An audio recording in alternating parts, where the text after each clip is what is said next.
If you want to hear real reporting, if you want to hear what's really going on in the world, follow Abby Martin, The Empire Files. She might be the last real true journalist on the planet. Now, I would like to say thank you to everyone for all of the well wishes.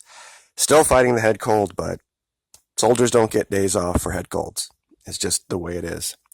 Now, in today's video, I'm going to kind of take you guys through a lot of different ideas. Because with the midterms coming tomorrow, to understand what the real problem is, you've got to be a student of history. And it's a tough thing in today's world where everything is a 30-second soundbite, and if you can't get to the point inside of 2 or 3 minutes, people will just tune you out. The big problem is the voices that are silenced. And it starts here. The only third-party candidate of note has decided to drop out and pretty much hand the Senate seat being vacated by the Republican Jeff Flake to the Democrats. Now, this is going to be largely heralded as some kind of a giant win for the progressives and the people on the blue side. But once again, all it is tyranny marching on. And the quote down here from this particular woman was, quote, "I have to make the decision that makes sense." Green said, "I can't go up against two people who have spent $50 million on their campaigns." Now, compared to some campaigns, that's chump change. But even then, it goes to this story. How money by our courts became equated with speech. Meaning the more money you have, the more speech you have. And you can look up this ruling from the Supreme Court because there was an attempt to limit this. People were seeing that, wow, look, we have a government full of rich people voting for other rich people and using the fact that they're rich to buy airtime and to drown out other voices. And lo and behold, corporations became people, and the richer and wealthier you are, the more time you have in the media. Therefore, all other voices, if they don't have the financial backing, sorry for your luck. This is the problem. This isn't about right. This isn't about left. This is about tyranny. And it's not going to matter tomorrow whether it's a blue wave or whether it's a red wave or whether the Republicans keep the Senate and the Democrats take the House, or if in 2 years there's a Democrat president, or if in 4 years there's a Democrat president. It's not going to matter. They're Republicrats. They're wealthy, elitist Republicrats. I don't care which one of these billionaire tyrants is controlling the government, you are still a slave. I'll say this again. I don't care which one of these billionaire tyrants is in charge of the government or any so-called make-believe deep state or whatever you want to call it. It doesn't matter until other voices can be heard at the table and the American people can hear those voices and in a way that is equitable. You're never going to fix the problem. Now, this is Telesur, and this guy named Attilio Boron talks specifically about this, about the pontificating of the United States to South American countries about dictatorship. And I'll read. In the case of the United States, he pointed out that the majority of the congressmen of that nation are millionaires or billionaires, which only represent 1% of the population. I would allege much less than that. Besides that, this nation tries to give examples of democracy to sovereign countries, while in its constitution that's not mentioned once. His quote, "What legislation can emerge from a body where more than half are millionaires or billionaires?" How many millionaires are there in American society? They don't even reach 1%. That's what they call representative democracy? This is a joke. Of course they make legislation for them.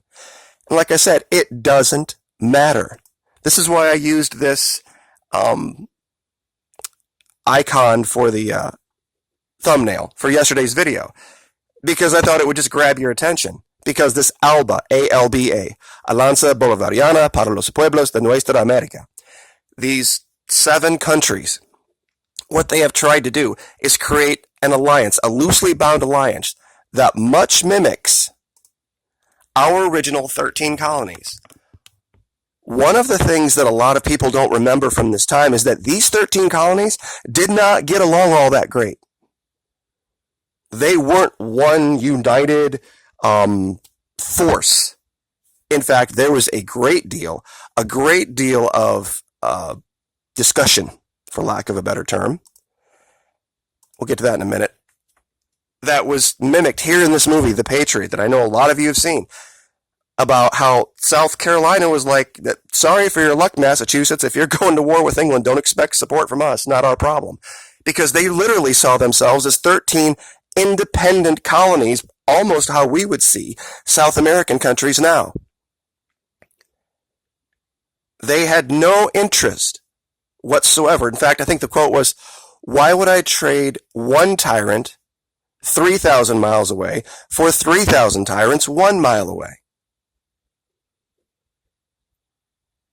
This is what they feared happening. In fact, the whole reason for the Electoral College. Prior to 1950, guys, you have to understand this. Prior to 1950, not 1850, 1950, electors did not belong to parties. This whole thing where they go on TV and they talk about, oh, this Republican elector this and 270 electoral votes that and blah, blah, blah. That didn't exist prior to 1950. Electors were not party assigned.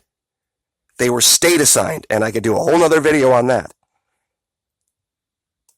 The reason we had this picture up is that Florida, on the East Coast, during this entire time, didn't even become part of the United States until right before the Civil War. It was a Spanish colony. They were independent. So when you go and you make this ridiculous, idiotic allegation about Venezuela saying, well, I guess they shouldn't have been so dependent on oil revenue for their food, and when that went down, they couldn't feed their people. That's why socialism fails. That's horse shit. That would be like saying if for some reason people stopped wanting to vacation at Disney, or if there was some kind of a hiccup in the world financially and people stopped spending money on vacations and there was a crisis in Florida, would you then say that Florida's financial crisis is its own fault for being so dependent on tourism? What if there was a problem with the grain supply? And there was some kind of a lack in the price of corn or wheat or soybean or anything like that, and there was some kind of a crisis in Iowa or Indiana, would you say, well, I guess those people should have been more diverse. There should have been more diverse economy in Indiana or Iowa, and if they're suffering now, it's because they weren't diverse. These little bitty teeny-weeny countries have tried to band together in things like ALBA so that they can take advantage of diversity. They had the right idea.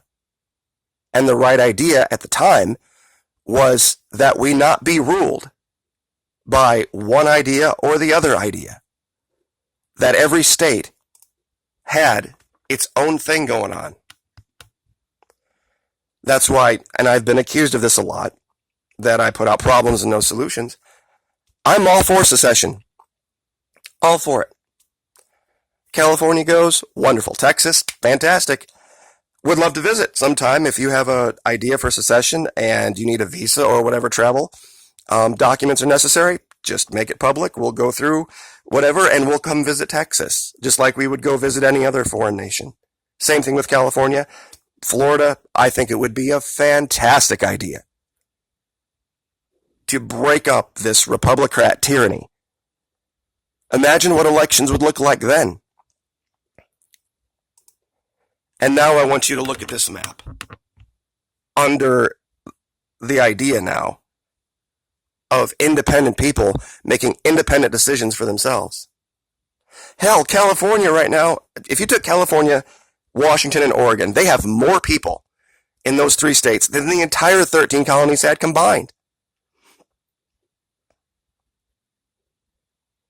It's just not working. This Republicrat, left, right. I've seen in my lifetime, adult lifetime, 7 midterms, I think, 7 presidential elections, 8 presidential elections, 5 different presidents. In my whole lifetime, I think 7. Let's see, Ford, Carter, Reagan, Bush 1, Clinton, Bush 2, Obama, Trump. So 8. I've seen 8 presidents. And if you can't see the pattern by now, I can't show it to you. But this is the idea. This is the fix. And this is what Abby Martin talks about. Here she's speaking at Diablo College in California. Her story, her voice, just like Green Party, just like Libertarian Party, just like Constitution Party, is silenced in the media, silenced online, and crowded out by people who have money. And if you want to be ruled by millionaires and billionaires, then more power to you.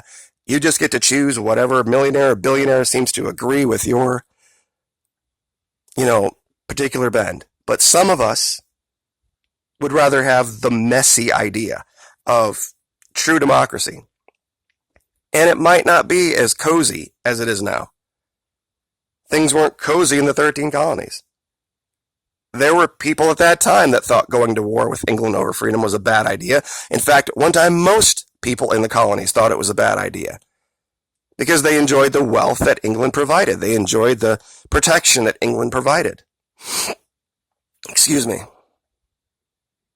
And if you're going to go back to that idea and live under that tyranny, yeah, congratulations. Fantastic. You get your guy every 4 years, every 8 years. You'll get your tyrant. And go vote R, go vote D, go vote R, go vote D. It ain't going to change anything. If you want to change things, you're going to have to do things that are uncomfortable. Pardon me, I'm so sorry. Money is not speech. Corporations aren't people. And independence is going to be ugly.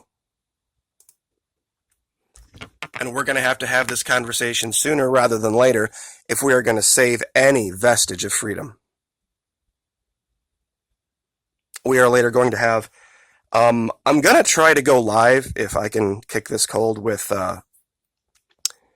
my McKee Masters and Roundtable audience, my Sunday and Monday Patreon folks, so that we can literally watch the psychological operations in real time.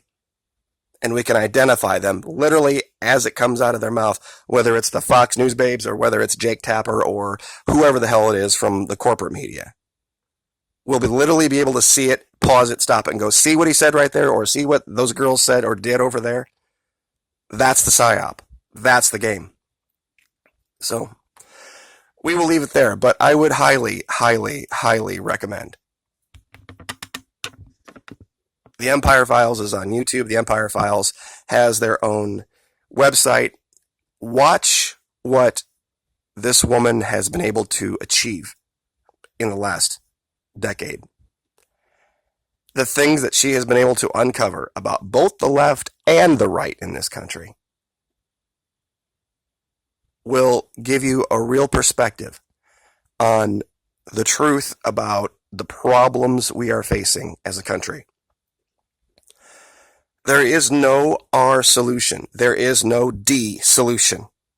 If you are going tomorrow to the polls to vote for an R or vote for a D, you are part of the problem. We need to take away their quorum. And I'll leave it there. Like, share, subscribe, and we will see you next time. Thank you.